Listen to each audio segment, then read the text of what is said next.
Before we start, just a quick reminder to hit that subscribe button. Only 2% are subscribed at 1,000 subscribers. I'll be posting a special video.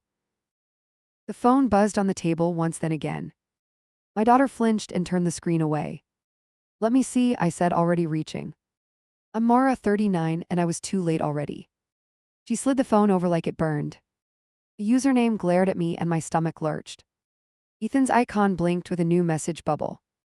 My best friend's son wrote like no one could stop him. I opened the chat and my breath snagged hard. Midnight lines piled up with sticky confidence.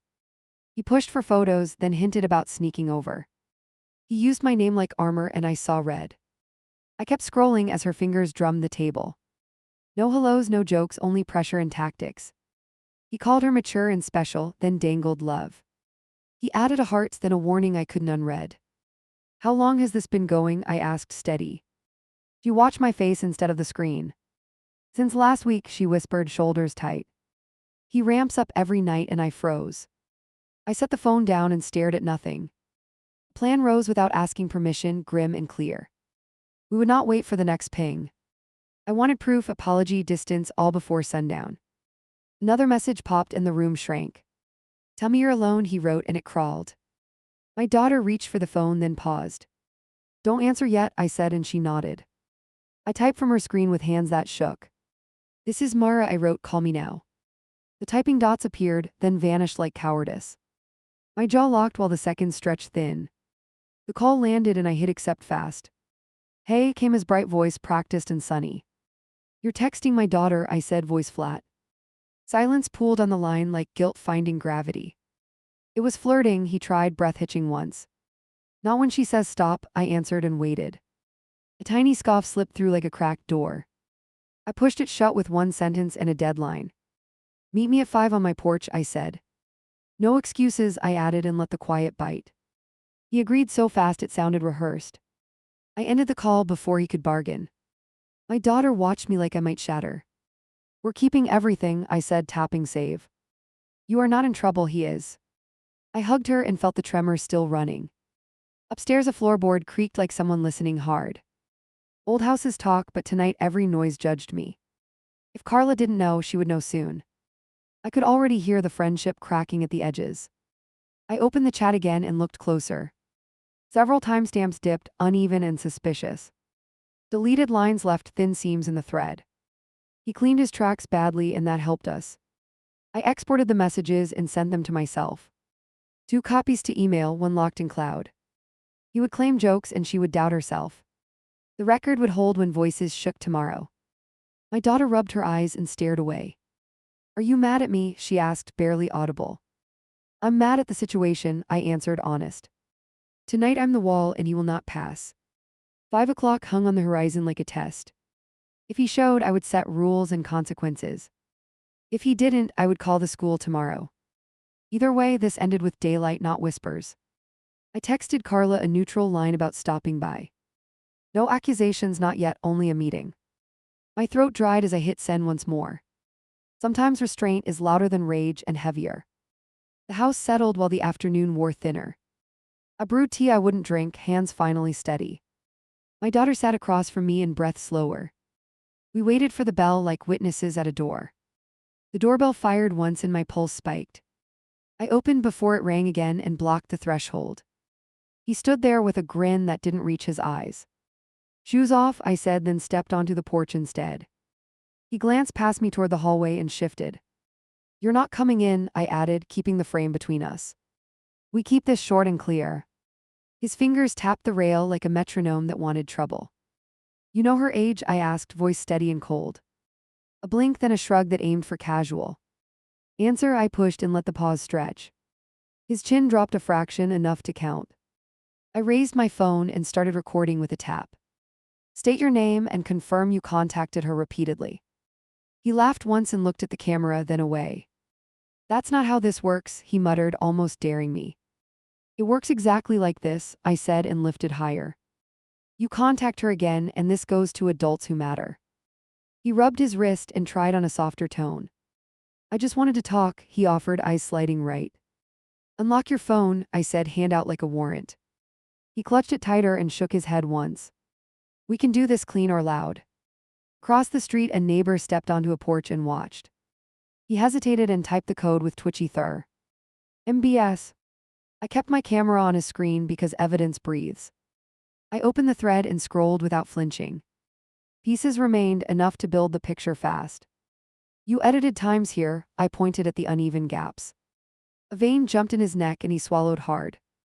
Nothing important, he muttered, then looked for an exit. I moved half a step closer and blocked that plan. You'll send 3 lines now, I said, pace deliberate. 1 apology that names the harm. 1 confirmation that all contact stops. 1 acknowledgement that you knew her exact age. He stared at my phone light like it burned. This ruins me, he tried, voice thinning to thread. Your choices did that, I answered, keeping the door closed. He typed a few words, then paused, then erased. I waited without filling the silence to rescue him. New lines appeared and I read each one aloud. The apology sounded thin but specific enough to hold. I made him add the age acknowledgement and a final period. Now block her number in front of me, I continued. He hesitated and glanced at our street like a trapped cat. He toggled the block and locked the thread with a sigh. Also block me, I added, and he flinched. He hovered and looked at my face for mercy. Do it, I pressed, no wiggle, no padding. He blocked, then checked the time like a lifeline. I didn't blink and neither did the camera. Give me your phone a minute, I said. He handed it over with fingers that wanted it back. I opened settings and disabled disappearing messages everywhere. I emailed the remaining screenshots to myself with neutral subject lines. Here's what happens next, I laid it out clearly. You tell your mother you met me today. You show her your messages and my recording exists. You skip nothing or I press this further tomorrow. You can't tell her, he tried one last pivot. She will implode and my life is over. Then brace, I said, and return the device. He stared at the screen like it might explode. Footsteps clicked on the sidewalk and he straightened fast. A car door shut down the block and alarms lit his gaze. He took 1 step backward, then 2, then forced a smile. Thanks for hearing me, he tossed out like a smokescreen. Return at 7 with your mother, I said, firm as stone.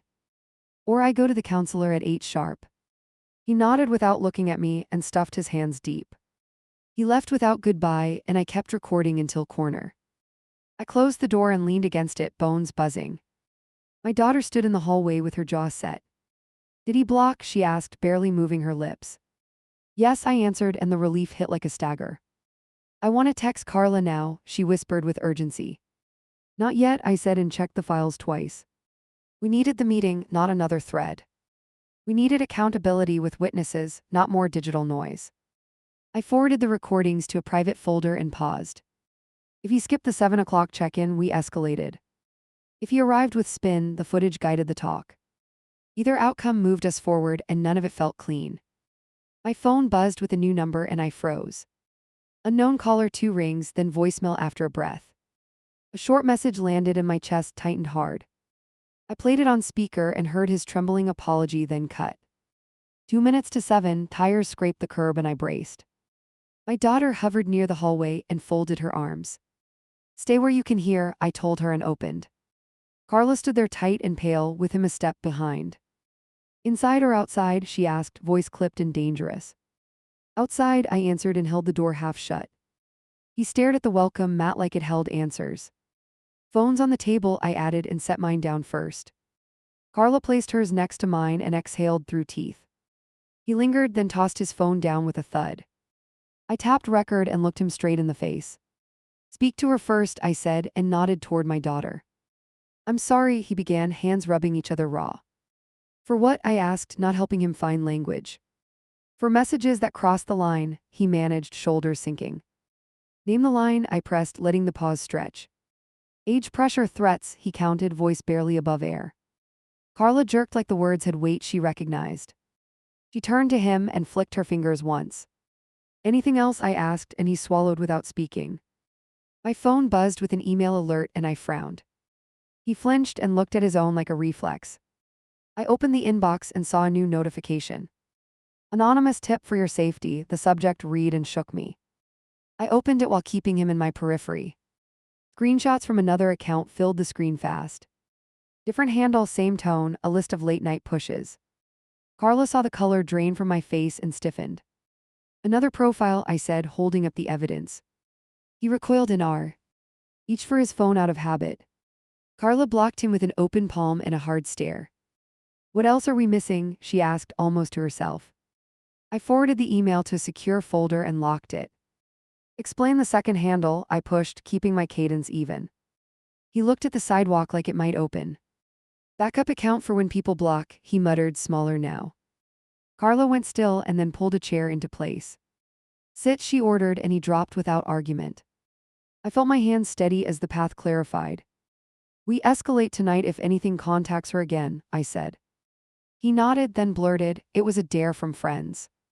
Carla's jaw flexed and her nostrils flared once. Give names, I asked, and laid my phone between us. He listed 2 initials and stared at the ground. Does the school resource officer know these games exist? I asked. He shook his head and blinked too fast to hide. Carla turned to me and nodded once like permission. Tomorrow morning, full report, I said, and saved another copy. My daughter stepped forward and stopped at the doorway line. You told me you cared, she said, voice even but sharp. He looked up and finally met her stare. I lied to get what I wanted, he whispered, shrinking. No more messages from anyone linked to you, I stated. If a friend reaches out, it's the same violation. Carla tapped the table twice to underline the commitment. I will verify contact logs tonight, she added, eyes never leaving him. He sagged and then tried a new angle with bravado. It was only words, he pushed, chin lifting again. My daughter flinched like the phrase struck a bruise. I leaned forward until he leaned back on instinct. Words push doors open for deeds, I said, low and clear. You knocked hard on a miner's door, I finished, unblinking. Carla shut her eyes for a beat and steadied. We're enrolling you in counseling this week, she announced, final. I slid a printed outline across and tapped the first line. No contact anywhere, including burner accounts and borrowed phones. Mandatory apology in writing to my daughter and me. Meeting with the counselor and the vice principal tomorrow. He scanned the page and his lips trembled once. This kills my reputation, he tried, voice wobbling on fear. Carla answered before I could open my mouth. Reputation can recover if you act right, she cut, merciless. I set a timer on the table and pressed start. Draft the written apology now, I said and pointed. He hesitated, then typed while we watched the countdown. I read over his shoulder and redirected every slippery phrase. The text landed in my inbox and I checked the lines. Specific harm acknowledged, responsibility taken, no bargaining language. I forwarded it to my daughter and waited for her nod. She nodded once and stepped back behind the doorway again. Last piece, I said, holding up the anonymous screenshots. These came while we stood here. If anything else pops up after you leave, I warned. We go straight to law enforcement and the school in writing. He lifted both hands like surrender and stared at nothing. Carla collected the phones and slid mine back gently. I will drive him home and collect devices tonight, she said. She turned to me and added, you'll hear from me in an hour. 40 minutes, I countered and set my own timer again. Carla's eyes flicked to the countdown and then to him. 40, she agreed and pulled him to his feet. They stepped off the porch and the air tightened behind them. I closed the door and locked it without looking away. My daughter leaned into me and shook once. We're not done, I told her and meant it fully. The timer on the table ticked louder than any apology. 20 minutes into the countdown, her screen lit with a request. Unknown handle, new avatar, message waiting in the filter. My finger hovered, then I enabled screen capture. I opened it and braced for another trap. He told me to check on you, the text read. No greeting, a link followed with a taunting caption. I pulled the phone back before curiosity bit. Do not tap, I said and saved everything. I typed a reply that looked harmless on purpose. Who's this? I wrote and left it bare. 3 dots pulsed, then stopped, then pulsed again. Friend from math came through and my jaw tightened. Friend from math sent a countdown emoji and another link. Proof you're not lying, they wrote like a dare. I forwarded the message to my archive and waited. Meet me tomorrow followed, plus a location I wouldn't consider. I sent one sentence that sounded light but pinned them. He said which spot, I wrote and paused. Old lot, they answered too fast to be clever. So there were plans set before tonight and now exposed. The timer hit 15 and I opened the voice app. Non-emergency line, short intro, verified my address. I'm documenting escalating contact with a minor, I stated. The operator leaves. Tendon logged every detail without drama. While I spoke, our doorbell camera chimed twice. A figure darted up, dropped something flat, sprinted off. I peered through the viewer and saw an envelope wedged tight. Hold, I whispered to the operator, then unlocked the deadbolt. Back inside, I placed it on the table and waited. Gloves would slow me, so I used a napkin barrier. Inside sat a torn note that read one shaky word. Sorry, then a printed square code stamped in black. An item was delivered to our door, I reported. Unknown sender likely related, I added, breathing slow. Do not scan, the operator advised, which matched my gut. A unit can drive by soon, she continued, and I agreed. Her phone thumped again with a familiar rhythm and urgency. A classmate wrote, people are saying Ethan got framed. Then, someone posted screenshots of your messages but cropped. My daughter's hand clenched into a fist and stopped moving. We answer no rumors, I told her and steadied. We craft one statement for a trusted adult tomorrow. She nodded without looking up, and the heat in me shifted. Being believed is oxygen, and I guarded it like currency. The 40-minute mark arrived and my timer barked. No call from Carla, no update, no assurance. I stared at the recorded apology in my inbox. It felt small now, like a band-aid on a fracture. I picked up the phone to dial her directly. Before it connected, headlights crawled across our gate. A car idled, then clicked off, then idled again. My heartbeat mapped a new rhythm I didn't like. The voicemail caught, then Carla finally rang through. I took his devices, she rushed, breathless and raw. I found a second SIM hidden in a wallet. And a list with initials and point totals, she added. I pressed speaker and set the phone on the table. What do the points mean? I asked, keeping tone even. Her exhale rasped like she'd run stairs for hours. Brags for getting girls to send stuff, she forced out. My daughter's eyes went wide and then shuddered. I slid the envelope away and covered the code. Bring everything here now, I said and checked the latch. We will photograph, then store, then report with you. I'm already in the car, she answered, engine revving loud. 10 minutes, she promised, then hung up quickly. I stood at the window and scanned the curb. The idling car eased forward, then parked 2 doors down. Another ping hit the filtered folder like a thumbprint. Different handle this time, same cadence, same pressure. Prove you didn't set him up, the text demanded. The word prove landed like a challenge I refused to accept. I replied with one line that cut the rope. All communications are preserved and forwarded to authorities. The 3 dots appeared, stalled, then disappeared for good. Silence can be louder than any insult when stakes climb. The patrol car rolled past at an unhurried pace. No stop, just presence, it still cooled the room a notch. I logged the pass-by and recorded the envelope again. I felt my spine stack itself back into place. My daughter stood straighter and rolled her shoulders once. Do we tell the counselor everything? She asked, eyes set. Everything and more, I answered, then paused deliberately.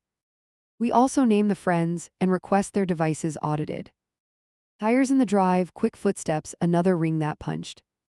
I opened fast and pulled Carla inside by the forearm. She carried a small box and a clenched expression. We found searches that matched the second handle, she breathed. We dumped the contents onto the table and worked. Photos of screens, serial numbers in one shot, no commentary. The second SIM went into a sealable bag without delay. Her shoulders shook once, then locked back into duty. I will call the parents of those initials tonight, she said. Not yet, I countered and pointed at the note. We control the order and the evidence first. She nodded slowly, then lifted the bag like a pledge. The doorbell chimed again and we all stiffened. I looked through the viewer and saw no one waiting. A heavy thud rolled along the porch as something slid. Car tires spun and peeled away down the street. I opened the door to a new package taped shut. Same cheap paper, same rush tape, different handwriting. Inside lay a single printed page with one sentence. Drop it or screenshots go public, then a burner number. I took a photo and placed the page face down. We didn't need to see the threat to hear it. Carla reached for the box and then drew back.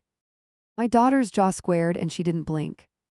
I dialed the non-emergency line again and reported escalation. Delivery of threatening notes, multiple accounts, idling car. The operator promised a longer sweep and a case number. I wrote it down and repeated it twice out loud.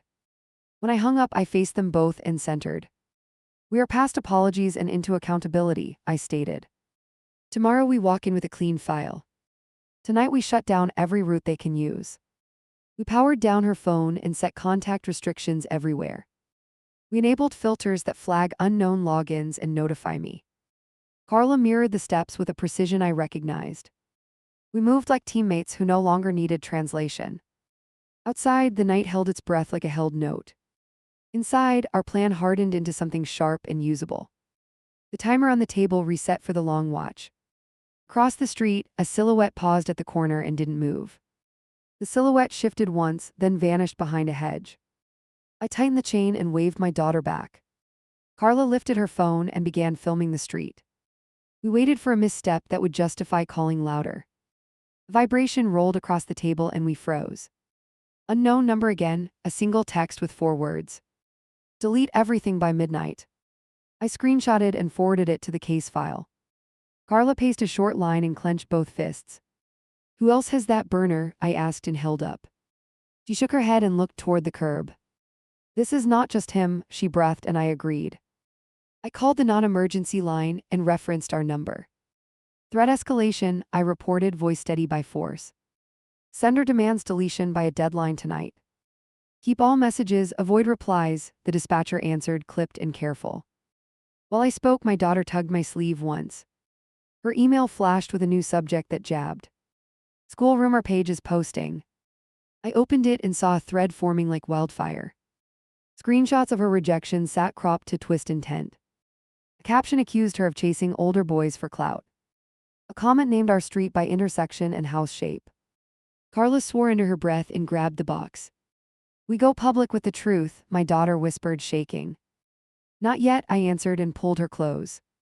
We push verified channels first with full documentation. If we fight the mob tonight, we lose ground. A car rolled by slow and then looped the block. I wrote the plate numbers in a note on my phone. Carla filmed the pass and zoomed on the rear. The engine faded, but my skin stayed alert. Another ping, different sender, same rhythm. Prove nothing happened and we stop. I typed one line that telegraphed steel without showing fear. All contact preserved, counsel and administration informed at dawn. A message landed from an adult contact at school. Emergency appointments open at 8, it read. Bring printed materials and devices, followed, crisp and focused. I exhaled once and felt the plan lock tighter. Carla's device chimed with an audio file notification. A voice memo arrived from her son's email account. She hesitated, then pressed play with 2 knuckles. His words spilled out in broken phrases and flimsy excuses. I held up a palm and counted to 3. Pause it, I said, and we rewound to the start. He claimed she flirted first to make him feel wanted.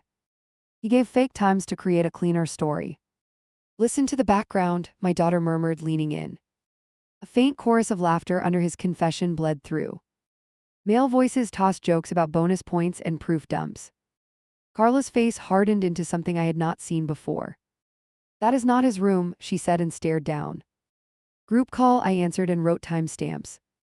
We need their names spelled out tomorrow. Carla nodded once, then twice, then steadied her breathing. The doorbell camera pinged with motion and we glanced up. A hand reached into frame and pushed a flyer under the mat. I walked to the entry and kept my shoulder against the door. Back up, I called, and the hand withdrew fast. I waited an extra beat, then cracked the lock and retrieved it. Printed collage of cropped messages and my daughter's profile photo. Across the bottom, a thread about parents contacting employers. I sealed it into a folder and took 3 photos. My daughter stood straighter and lifted her chin. Do I need to switch schools? She asked quietly. Not tonight, I answered and held her gaze. Tonight we expose their scoreboard and their network. Carla's phone flashed with a contact name we recognized. A parent from the list of initials pinged her twice. You home? The text asked, too casual for this storm. She looked at me and I shook my head once. Wait for morning, I said and pointed to the folders. We need authority and structure, not a shouting match. Carla gripped the box until her knuckles blanched. She released and nodded, then wiped her eyes dry. Another email flooded in from the anonymous source again. This time, uncropped videos of screen recordings appeared. The cursor moved through his alternate profile settings. The panel showed followers with 2 familiar names highlighted. I screenshotted every frame and saved each clip twice. That's the proof chain, I said, heartbeat slowing to purpose. We connect handles to real logins with timestamps. Carla leaned over my shoulder and whispered, "That's enough." The door camera pinged again with motion on the sidewalk. A teenager walked past, looked up and dialed a number. We watched him talk, then point, then keep walking. I typed a note that matched the time with the plate. A crash popped from the back alley and we jumped. I grabbed my keys and walked to the side gate. Carla shadowed me a step behind without a word.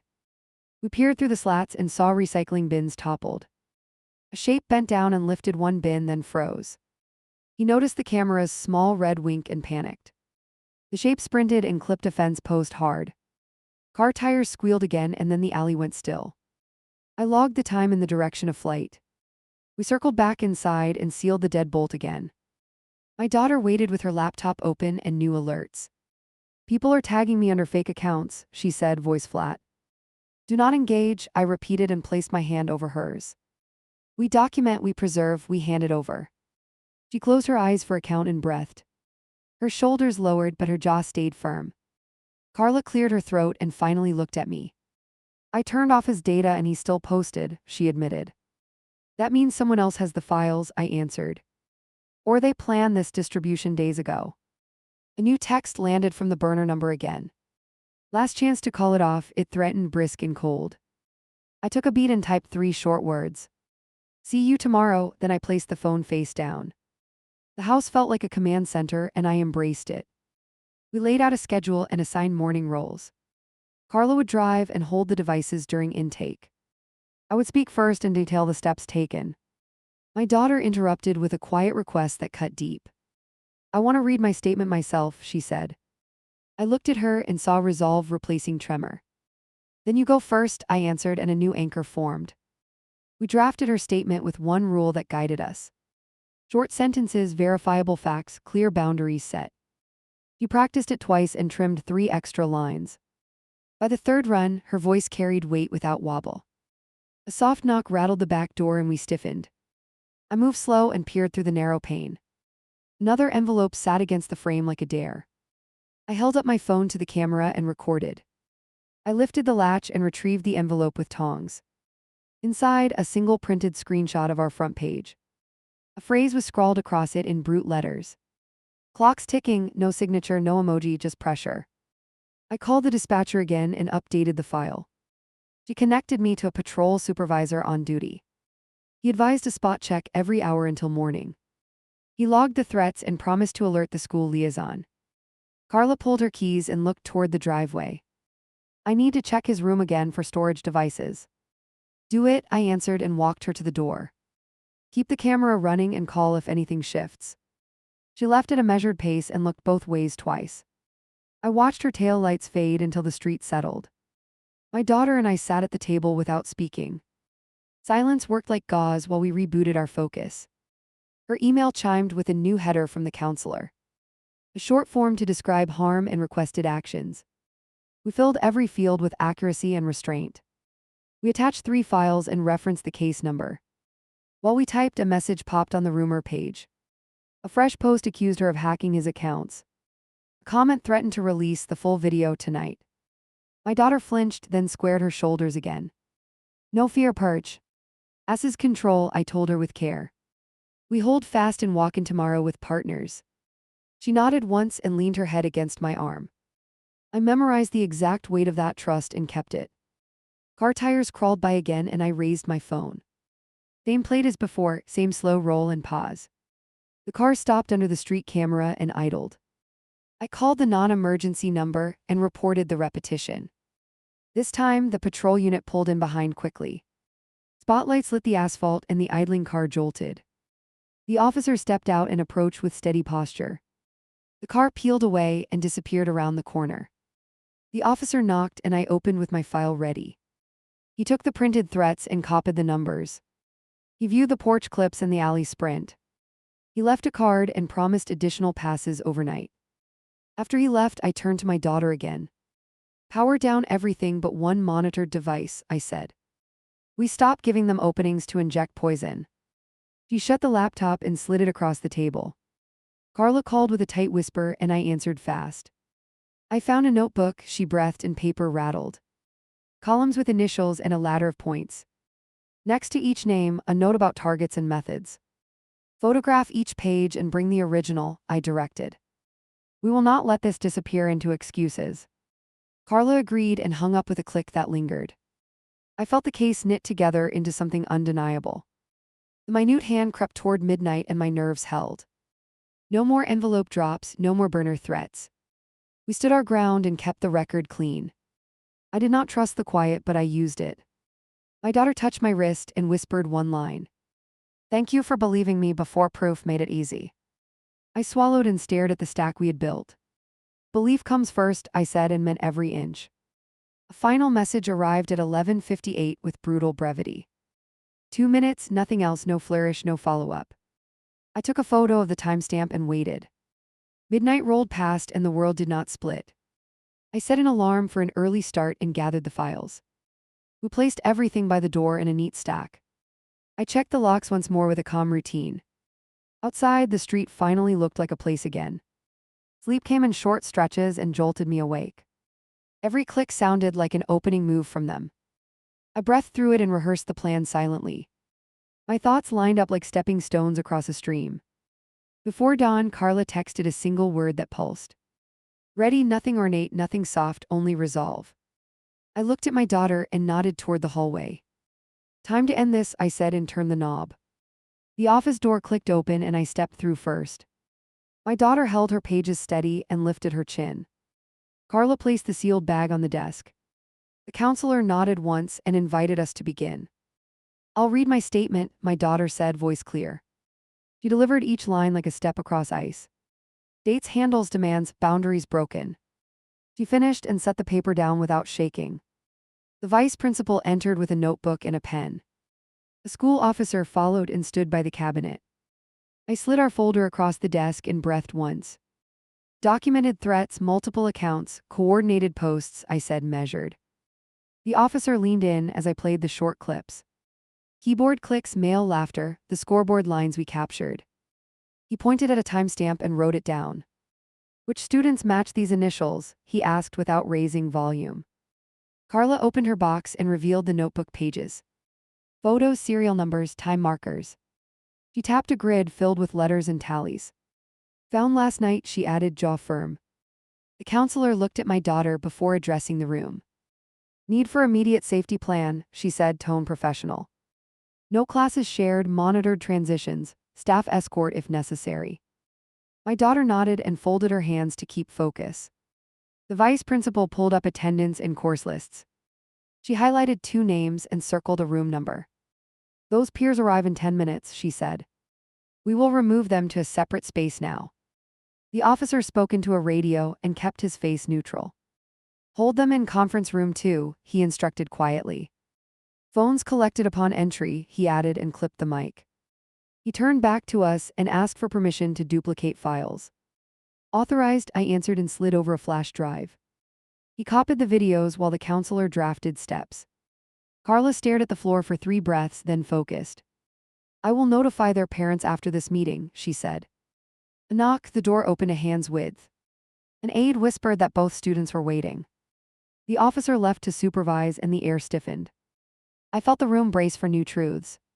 The vice principal called the IT director on speaker. We need network logs and sign-in trails by lunch. Flag any alternate profiles connected to these IDs, she continued.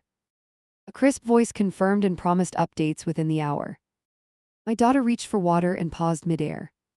I want a no contact order on record, she said. Any indirect message counts, she added, meeting eyes. The counselor wrote it exactly as requested, no softening. Footsteps approached and the officer returned with a folder. 2 confiscated phones, a scan pass, a folded note. He placed everything on the desk and stepped back. We'll request consent to search accounts with guardians present, he said. Carla exhaled through her nose and squeezed her keys. My consent is given for my son's devices now. She looked at the officer and the vice principal. Full access, no restrictions, I am here to cooperate. The counselor turned to my daughter again. Do you feel okay to finish today's classes? She asked. My daughter glanced at me and then at her statement. I want to attend one period, then debrief, she answered. I noticed a new email arrive and held up a finger. Subject line: unposted drafts recovered. It had found queued messages set to publish later. They sent screen captures that matched the burner style. The vice principal tapped her keyboard and frowned. Scheduled posts at noon and 2, she read aloud. We will block those endpoints on our network, she added. The officer wrote another note and keyed his radio again. A soft knock in the door opened for Carla's son. He stepped in with his shoulders squared but eyes unfocused. Carla stood, then held the back of the chair. Sit, she said, calm and controlled. The counselor addressed him without accusation.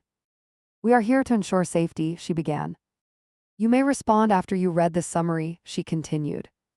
She slid a page across the desk and waited. He skimmed, swallowed, avoided every face. Some were jokes, he muttered, voice thin. Not jokes to a minor, the officer replied, even and flat. Not jokes when you create backups to bypass blocks. Unlock the phones, the vice principal requested, hand out. He hesitated and looked at his mother. She gave one short nod and rested her palm on the table. He entered the codes and stared at the wall. The officer opened the messaging apps and scrolled slow. Duplicate chats, saved drafts, a hidden folder labeled with numbers. He clicked and revealed a batch of queued uploads. The room held its breath while thumbnails loaded. The counselor's pen stopped mid-scratch as she looked up. These drafts matched the anonymous emails, she observed. I felt relief and anger hit at the same time. Proof was a blade, and today it cut clean. Carla's son hunched and rubbed his forehead. I can't stop it, he whispered, eyes wet. Then we stop it for you, I answered, steady and firm. Right now, in front of adults who will follow through. The officer photographed each screen with methodical hands. He recorded the app versions and account recovery emails. The vice principal flagged the handles for the district's filter. The counselor added a line for zero access to campus Wi-Fi. Another knock, a parent from the initials list, arrived. He looked confused, then defensive, then quiet as evidence landed. Cooperate in this day's process, not spectacle, the officer said. The parent sank into a chair and nodded once. My daughter lifted her statement again and spoke to the new parent. I never consented to any of this, she said. I rejected, and the pressure escalated anyway, she added. Her voice didn't shake this time, and I felt a shift. The vice principal assigned a case manager and read the plan. Escort between classes, seated away from involved students. Reporting protocol for any contact on or off campus. Weekly check-ins with the counselor until we decide otherwise. Carla's son looked at the floor and whispered, I'll comply. Compliance is the baseline, the counselor replied, clear and direct. Repair requires sustained action, she finished, writing the timeline. He nodded without lifting his head. The officer asked for permission to contact the platform. Expedited takedown requests and preservation letters, he explained. Authorized, I answered, and Carla matched my tone. The parent across the table agreed after a long breath. The IT director entered with a printout of log entries. 3 devices connected overnight near our street. 2 accounts accessed from the same service provider. 1 attempt bounced off the district filter at dawn. The vice principal finalized temporary suspensions pending investigation. She notified the superintendent by secure message. Meetings scheduled for the afternoon with families and council. She turned to my daughter and asked if she needed a break. I'm okay, my daughter said and squeezed my hand. I want to return for second period, she continued. Her eyes were steady and the room noticed. I nodded and let my breath ease a fraction. Carla faced her son and said, her voice like stone. You will attend therapy starting today, she stated. You will surrender Dev. Access to my custody each evening, she continued. You will write a formal apology reviewed by counsel. He opened his mouth, then closed it, then nodded. The officer gathered the phones into evidence sleeves. He asked Carla to sign a chain of custody form. She signed with precise strokes and did not waver. The vice principal escorted my daughter to the hallway. I walked alongside until the classroom door appeared. She looked at me and lifted her shoulders once. I've got this, she whispered and stepped inside. I returned to the office and shut the door. The officer had the parent on the phone with counsel. Carla read through district policy with a laser focus. I assembled our copies and checked the checklist again. The campus monitor knocked and entered with fresh prints. Screenshots from the rumor page had been removed. The blocked posts never went live at noon. The tech team sent confirmation of the takedown. I texted my daughter's teacher a brief heads up. She will finish class and report any disruptions. The reply came fast and reassuring. I'll keep an eye on dynamics, the message read. The officer returned his attention to Carla's son. Do you understand the conditions just explained? He asked. The boy nodded and whispered, yes. Do you acknowledge the age difference? Came next, calm and firm. Another nod, another quiet yes. The officer recorded the acknowledgments with the time. He placed the phone on the table and folded his hands. This record protects everyone from spin, he said. Carla leaned back and released air like a valve. She glanced at me and mouthed, thank you. I felt the weight shift from emergency to structure. We weren't finished, but the road had guardrails now. The vice principal suggested staggered exits for privacy. Carla and her son would leave through the south lot. The other parent would use the front office door. I would wait until my daughter finished the period. I stepped into the corridor and checked the clock. Students drifted by and kept their eyes ahead. A teacher passed and gave a small nod of solidarity. I stood still and let the building hold the moment. The bell rang and the hallway stirred like a tide. My daughter emerged with her backpack looped tight. How did it go? I asked, keeping my voice low. Quiet, normal, fine, she answered, then breathed out. We returned to the office for the last signatures. The counselor reviewed the plan and tapped the final box. Reach out if anything shifts even slightly, she said. Today you take control back, she added, not softly. I shook hands with the vice principal and the officer. Carla sent a text from the parking lot, home now. She attached a photo of the devices locked away. I texted back, see you at 4 to coordinate. We walked outside and paused near the steps. A few kids watched, then turned away quickly. No phones lifted, no whispers audible, just movement. Relief arrived, thin but real. I drove home along the same streets as last night. No slow cars trailing, no envelopes at the door. The camera logs showed only a delivery at midday. I saved the footage and exhaled as my shoulders dropped. Inside, we posted the school plan on the fridge. We set reminders for the next meetings and deadlines. I emailed our attorney a concise summary with attachments. I CC'd Carla and the vice principal for alignment. My daughter unlocked her phone and checked messages. A single line from a friend blinked on the screen. I'm sorry I believed the page, it read. She typed, I'm okay, then put the phone down. I brewed tea and we sat without speaking. Not celebration, not mourning, something steadier. A hinge turning back toward ordinary life. I felt tired, clear, and ready for the next call. Carla rang at 4 and we compared notes. Therapy booked, parental controls installed, devices logged. Her voice sounded rough and determined. We keep this guard up until the pattern breaks. By evening, the rumor page had posted a retraction. An admin wrote that manipulated images were removed. Comments shifted from spectacle to silence. Screenshots of the change joined our archive. At dusk, my daughter asked to take a short walk. We circled the block with the doorbell app open. Nothing suspicious, no cruisers, no watchers at the corner. Just air, footsteps, and our pace slowly matching. Back home, she pulled a folded sheet from her pocket. Can we rewrite my statement for tomorrow? She asked. Shorter, stronger, mine, she added, eyes steady. We sat and trimmed until each line held weight. The last cut landed and she smiled without fear. Done, she said, tapping the final period. I felt the click of something settling in place. A boundary that would not move again. Before bed, I checked the inbox one last time. No new threats, no late-night taunts, no countdowns. Just a calendar invite for a follow-up meeting. I accepted and closed the laptop with a calm mind. In the quiet, I understood the arc inside me. From panic to process, from fury to strategy. From shaking hands to steady ones. I chose the hard path and stayed on it. I turned off the lights and listened for nothing. The house answered with normal sounds and familiar stillness. My daughter's door clicked and then settled. I watched that door and let my guard rest, not drop.